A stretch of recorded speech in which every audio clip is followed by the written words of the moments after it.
ingin sedikit menyampaikan, membahas sedikit tentang problematika sholat tarawih yang berjalan di tengah masyarakat kita ini. Sebenarnya yang menjadi masalah atau problematika sholat tarawih antara yang 11 rakaat ataupun yang 23 rakaat, masalahnya bukan di jumlahnya, melainkan di tata caranya. Banyak dari saudara kita yang melaksanakan sholat tarawih yang 23 rakaat itu, mereka tidak melaksanakan salah satu rukun dari sholat. Apa itu? Yakni tumakninah. Mereka sholat seperti layaknya ayam yang sedang mematuk makanan, sangat cepat. Dan kita telah mengetahui bahwasannya apabila salah satu rukun sholat saja tidak terpenuhi, maka sholat kita tidak diterima atau tidak sah. Jadi apa sih itu tumakninah? Tumakninah itu artinya tenang, tentram, damai. Jadi di setiap gerakan sholat kita wajib tenang, tentram, dan tidak terburu-buru. Dan ada beberapa dalil tentang wajibnya tumakninah. Ketika Nabi Shallallahu Alaihi Wasallam selesai melaksanakan sholat, beliau mengatakan, "Ya ma'syaral muslimin, wahai orang-orang muslim, la salata liman lam yuqim salbahu bi ruku' was sujud." Wahai orang-orang muslim, tidak ada salat bagi orang yang tidak menegakkan punggungnya ketika ruku' maupun sujud. Dan di antara dalil yang lain, Nabi Shallallahu Alaihi Wasallam bersabda, ketika itu dia mengatakan kepada orang yang tidak tumakninah, tidak melaksanakan tumakninah dalam salatnya.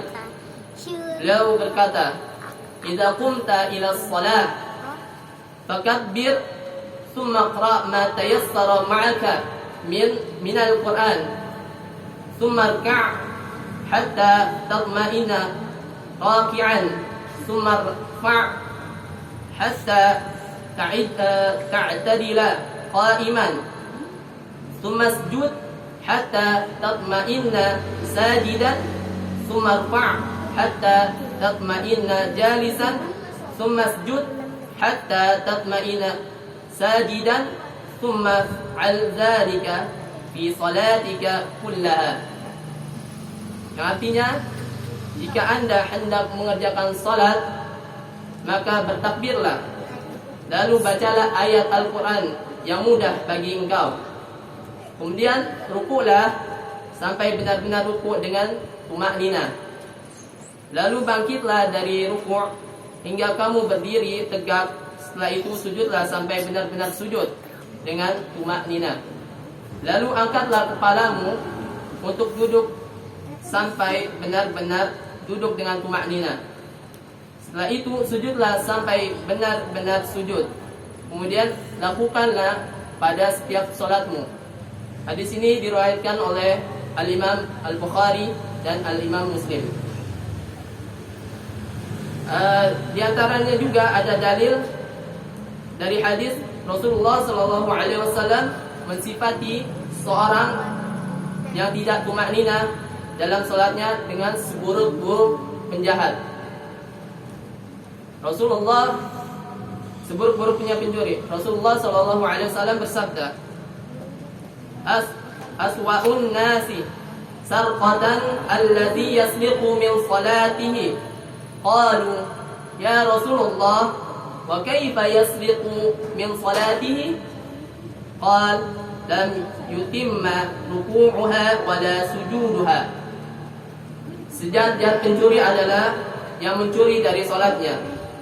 Para sahabat bertanya-tanya apa yang dimaksud tentang perkataan baginda ini sallallahu alaihi wasallam. Lalu para sahabat bertanya, "Wahai Rasul, bagaimana mencuri dari solat itu?"